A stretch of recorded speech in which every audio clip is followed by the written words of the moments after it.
Now we'll come back to this a bit later in the video, because this is the hardest one to sort of get your head around, really. And I'll probably intersperse the Intersect one with videos. It can do the most stuff, but at the same time it means it's hard to understand how it works. You've always got to have the track with the Panther Intersects. These other mills all work in the same way, they just do different sizes, and they just do it slightly differently. So the smallest one we've got is called the Panther Cub. This one doesn't come with a winch. We will be doing this with the actual chainsaw as well, Husqvarna 120, and a 20-inch Panther bar fitted with a quarter 043 chain. You'll notice with a lot of the Panther Mills, what we've done is we've made it all modular. So for instance, this handle is standard throughout. These two bars here are actually used over here on the Intersect. This upright is the same, this block, this handle. You don't have the ratcheting system with the Panther Cub, but you still have quick release, so you undo the handle and you can lift the mill up and down. So it's easy enough to change. All of these parts are compatible with the larger mills. So if we turn this around, let's have a look from this side. So you'll notice it's not a ripping chain on here, and that's because on the whole no one's really ripped with quarter 043 chain before. This is the thinnest cutting mill there is in terms of chainsaw wise. If you wanted to, as you're sharpening, you could reduce the angle to 10 degrees. But what I found personally is that the thinner the chain, the less difference the angle makes. Okay, so the thinner the chain, the less difference the angle makes. So you can cheerfully use this on 25-30 degrees, and then you can use the saw for cross-cutting as well then. The quarter 043 chain really means that you can get the most out of a small power head like this Husky. And this is more a homeowner type saw, but it's still a Husqvarna. Can I put this mill on my own chainsaw? Can I use this Panther Cub on my own chainsaw? And the answer is yes, you can do. You will have to drill 2 holes into the bar though, and those 2 holes, as you can probably guess, are here and here. Now we will have bars with slots in them, but it's too tricky to do a massive range of bars with slots on the off chance that someone will have a chainsaw for that. So hence we'll be doing this more as a kit. So we'll be doing this with the Husqvarna 120 and with the Zomax 6500 65cc saw. That'll be running the GB 20-inch low pro bar. So this gives you a 17-inch cutting width. The bar is 20 inches, it gives you a 17-inch cutting width here. We will be having a double slot in the bar so that you can, if you're cutting thinner, you can still get the chain brake on and off, because when the mill's high, that it's easy to access, but the double slot will allow you you have to change the position when you're milling thinner. This bracket is the same as well, and then to raise the height you just have one lever to do here, and then that allows you to raise and lift the mill. I can even do it one-handed, albeit awkwardly. And your height is measured off this corner here on the black bracket. As much as we say, you've got two cross braces on the Panther Cub to keep it square, and also to lead in and lead off the log. And it works the same way as all the sort of basic chainsaw mills do.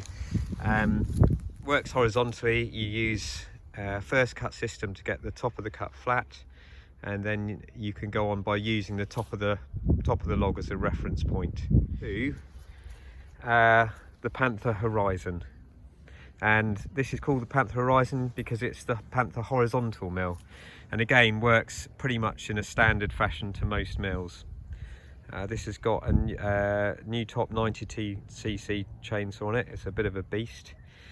You'll notice again that the black brackets are the same. The main difference here is you've got this round handle, and that of course when you loosen it you can just twist the handle and run the mill up and down like so, and that's all toolless.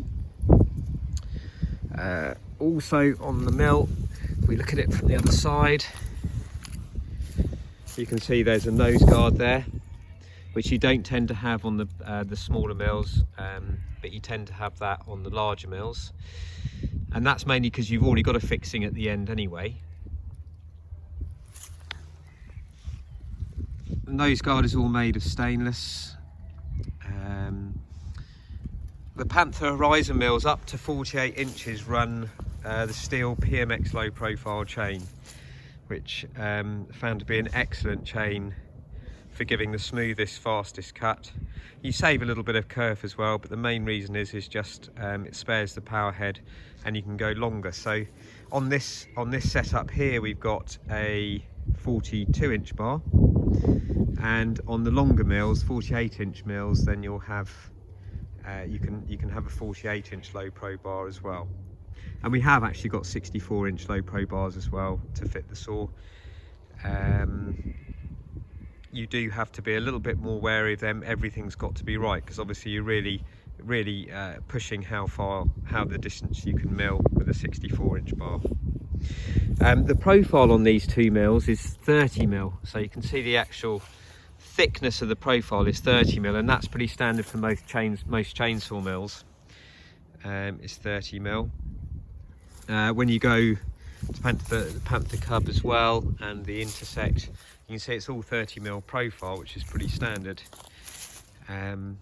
With the Panther Horizon, you tend to get the winch as standard, the winch eyes and fittings. You get a couple of magnets, so the Allen keys that fit the little lugs and the L-shaped brackets that go with the mill. You've got it all to hand then, and it saves having to sort of mess about. As you're milling, these do vibrate around a bit, but they tend to stay on there fine. So that's the Panther Horizon. I think you can see there, when you look at the Panther Cub Small version, really with the Panther Cub, what's your maximum bar length? It's going to be 20 inches, but I dare say you could put a 25-inch bar, low pro bar. In the Quarto 4.3, it'll likely be 20 inches to start with, which will give you 17 inches cut width. You probably could go up to a 25-inch low pro bar with a larger saw, and then you would get 22 inches cut width. But bear in mind, you get a slight spread at the end because the nose isn't supported. You get a slight spread between the mill and the nose, so the longer the bar you put on there. Hence, that's why the longer mill's always bolted on in two places. Okay, so now we come to the heavy duty mills. Now these are the mills that are 60-inch and upwards. And it might look same on the camera, but it's really not the same profile. It's a much heavier duty profile, this 45 mil. And in fact, if we take the Panther Cub, probably it's hard to actually put those profiles together. You look down, you can probably see clearer how much bigger the 45 mil profile is compared to the 30 mil. So obviously it's a lot stronger, a lot stiffer, and slightly heavier. So there is a compromise in the weight and the cost. But for the larger mills, yeah, we just use the 45 mil profile because it is just a lot stronger. On the 60-inch mills and upwards, you get 3 cross braces. You'll notice on the 40 PM 42 mil, PM 48 mil, you get 2. 2's fine on these lighter mills, but you do get 3 on the larger mill. This is one of the new double-ended Panthers, 292cc saws. This is on a 72-inch bar. Now everyone wants to know, what's your milling width? What's the maximum milling width? Well, a 72-inch bar, you can more or less take off 14 to 16 inches. Because strangely, double-ended bars are measured from end to end, whereas sprocket nose bars are measured more or less from what sticks out of the chainsaw. Double-ended bars are measured from end to end. So you'll get about 56 inches in between those two uprights is what your cutting width would be on a 72-inch bar. All the fittings again are the same. A few slight differences. You get a central block to stabilise the handle there. tend to only get one of these. This is my personal mill, so I put 2 of those on, and you just get 2 magnets. Again, I've got another couple of magnets there, just because it's my personal mill. The uprights are the same, the height measurements are the same, but you get an extension on the bottom to make sure that the height is consistent there. The double-ended bars have got slots, so you can adjust where the power head sits easily. Before, when we just had holes, you had to make sure the top of the mill was in the exact right position, but the new double-ended bars we've got have slots, so then you can move the mill up and down very easily, and that you can influence the bar sag by doing that. You can always tell, you've still got a winch kit on here, you can always tell which is the near side mill because of the thrust skid down there, and that's really the person who's doing this side is the one sort of directing the mill. But if you're not using the winch, the person on this side is the one controlling how far the mill is being pulled in. I tend to do most of the work on the winch, even if it's a double-ended mill. One thing to notice on double-ended mills too is that to save weight, people often put a helper handle and oil tank on the end. It does save a bit of weight, true, but the whole thing is still very heavy anyway. With that other chainsaw on the end, even if it is left off altogether, as the sprocket is being driven round by this chainsaw, say if you had a larger an 880 on the end, or say you just wanted to have one chainsaw running, you're still going to get oil pumped directly into the bar from this chainsaw over here.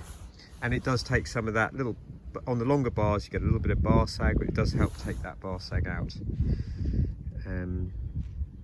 Again, with these larger mills, this is the 60-inch Panther, and the only difference is that on the nose end here, you've got, and I've done a separate video on this, I'll show you. You've got a thin washer just in there, as opposed to the nose guard, so the spacing is the same. But other than that, this mill is exactly the same. It's exactly the same as the other large mills for the single sprocket. So you can change over between sprocket nose bar and a double-ended bar on exactly the same mill with very little to change. In fact, it is just the nose sprocket to change over there. So there you've got the main differences between the mills. These larger mills, by the way, tend to run 404 chain, a thicker, heavier chain. And then Panther Cub, as said, it's going to be the quarter 043 or the steel PMX, and the Panther Horizons up to 42 inch and 48 inch, they will run the steel PMX chain, as you can see, which is on there now. So we come to the Panther Intersect. It is a good idea, and I'll put some videos into the description on the Panther Intersect, because you'll notice it's a very different sort of mill. It's got wheels here. It can be used vertically and it can be used horizontally. It's the most versatile mill.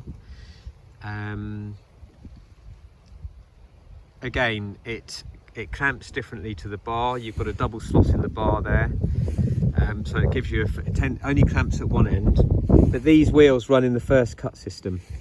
So the first cut system that you can use for these mills and the larger mill, when it's on the narrowest setting, you can use the first cut system for running the Intersect. And because the wheels grip into the profile, there's no movement anywhere, so it can't go anywhere, and there's a lot less friction. What length bars can you put on the Panther Intersect? I've gone up to a 28-inch bar so far, but I expect you could probably put a little bit longer if you're working vertically, because it does hold it all in check. So there you have it. You've got the Intersect, PM42, Panther Cub, PM60, and then they go on to PM70, PM80, PM90.